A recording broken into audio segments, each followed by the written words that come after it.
Урматтуу мекендештер, 3 айга миграциялык каттоого туруу менен 2022 жылдын 3-сентябрына чейин чыгуу, кирүү, жол жобосун аткаруу тууралуу мыйзам Россия Федерациясы тарабынан кабыл алынгандыгы тууралуу маалымат социалдык түйүндөрдө тарап жатат. Буга байланыштуу элчилик төмөндөгүлөрдү билдирет.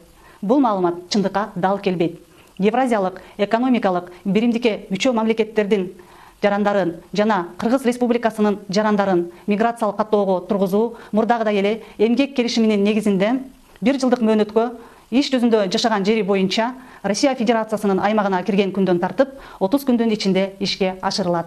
Эгерде Кыргыз Республикасынын жарандарынын Россия Федерациясынын аймагында жүрүү боюнча мыйзамдуу негиздери бар болсо, анда алар 2022 жылдын 3-сентябрына чейин жана андан кийин дагы чыгуу, кирүү, жол жобосун аткаруу зарылдыгы жок.